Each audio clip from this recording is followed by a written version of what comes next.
Today's PowerPoint lecture. Okay.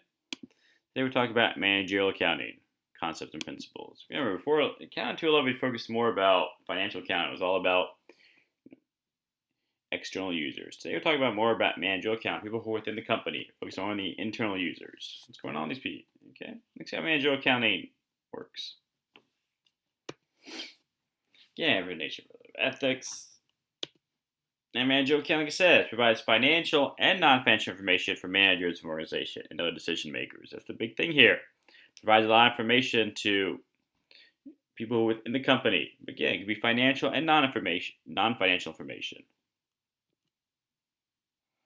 Again, why do people need this information within the company? Probably planning purposes. And what parts should we develop? Should we get into new markets? Control. Again, the whole point is you want to make sure you control your costs. Remember, money is easy to spend. In the meantime, it's very difficult to save and make sure costs don't go too high. Just monitor your services. Are we on the right track? Are customers satisfied? Are we even being profitable? Yeah, the big difference between financial accounting we did in accounting 211 and what we're doing now in managerial. Accounting 211 is more about the external users. Okay, we use GAAP here. It talks about the whole company and monetary information. Managerial switches gears, only within the company. Yeah, the whole point is going to help managers plan and make decisions. Okay, here we get a little more flexibility because it's within the company, so we're gonna follow GAAP, but not. We get a little flexibility here. Again, it talks about many projections. It could be for any part of the company, any segment. It could be for if you want for each location, each department. Okay, now the big point is just with any part of accounting, fraud. Obviously, the big thing. You got to make sure, obviously, because within the company, you want to make sure you have a good internal control system. It helps to reduce and prevent fraud. Again, the big thing, obviously now managerial accounting, it's a very growing and big industry here.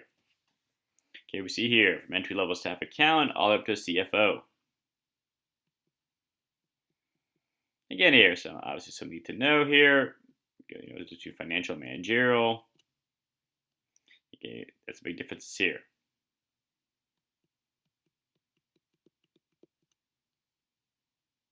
Again, some of the concepts used. Again, the big thing is we've got to understand to know how to use costs. That was the big thing.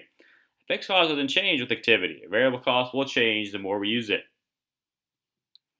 Okay, a good example of fixed costs is such as rent. It doesn't matter if you stay at your house or your apartment, condo, one day of the month or every day, you got to pay the same amount every month. A variable cost would be something like, let's say gasoline or utilities. If you use a lot of it, it'll be high. Next month you don't use that much, it could be low. It could even be zero. Yeah, look at different things such as direct costs. Yes, we can directly trace it to that cost object, material and labor costs or product. Indirect costs, they cannot be traced. It says, well, let's say maintenance. Say you're in a factory. Well, maintenance for everyone, not just for one specific product. Okay, again, the big thing we focus a lot today is about costs. Again, a product cost, everything we need to make that product, such as direct labor. You're making a car. Well, people assembling the car, putting it together. All the materials you need for that automobile, from wheels to windows, everything. The overhead is all the other costs you need to make your product that cannot be directly traced to it. So you got to have utilities. You got to have supervisors, maintenance, janitors. Period cost is pretty much everything else. Expenses that aren't attached to the product. What do you need? To sell the product.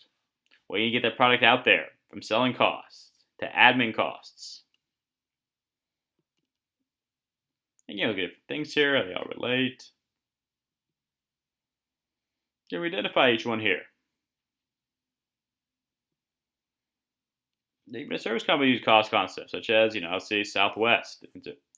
Cost of beverages. It's a variable cost, because again, obviously they have more people, the beverage costs will get higher. If people aren't flying, it's off season. Well, of course, not going to have buying too many beverages. Again, here, look at different things: product costs and period costs.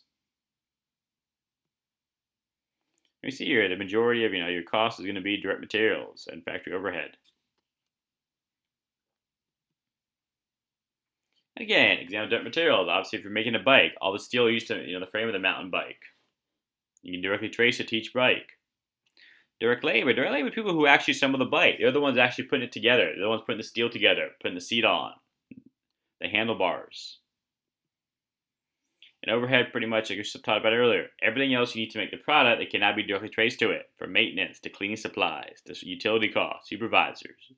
Supervisors would be added overhead because they're not directly making the product. Again here, prime cost, conversion costs. Prime costs, direct materials and labor. Conversion, again, we need to convert the product. Direct material and manufacturing overhead. Sometimes you have some interlap in here. That's fine. Again, the business between a manufacturing company and a merchandiser, the big thing is going to be in their inventory. A merchandiser, like Walmart, they buy products and resell them. Okay, that's fine. Manufacturer, they got to buy products like Apple, Samsung. They got to buy materials. They got to make the product, then sell it. That's why the big difference is going to be in the manufacturer's balance sheet. They're going to have not one inventory account like a merchandise. They have three. First of all, they got to buy the materials. Let's say Apple or Samsung. They got to buy the materials they need to make their products. A work in process means, well, it got started, but it's not done yet. And lastly, finished goods means, okay, it's done, ready to be sold. And we see the big difference here. This company is a bike company. They got three inventory accounts. Merchandiser, all they got is one. And obviously, if you're a service company, you don't have any inventory because you provide services. You're not selling materials.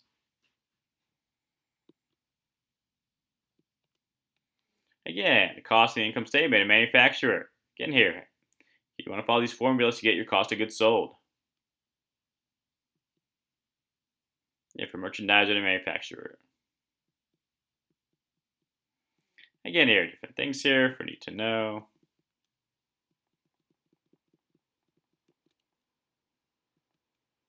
Again, how's it all flowing together? Remember, they all relate to each other, from the materials, from the work in process to finished goods. Typically the cost of goods sold income statement, on the balance sheet, your raw materials inventory, work in process, and finished goods. And again here, for schedule, talked about earlier, follow the formulas here to get your cost of goods manufactured here. From direct materials to labor, overhead. And take into account your work in process, beginning and ending. Again, this is a statement you want to follow to get your schedule of cost of goods manufactured. Start with direct materials. Add your direct labor. And of course, everything else you need to make the product cannot be directly traced, such as from labor to utilities. And then up to the last part, the cost of goods manufactured. And again here, remember, they all flow together.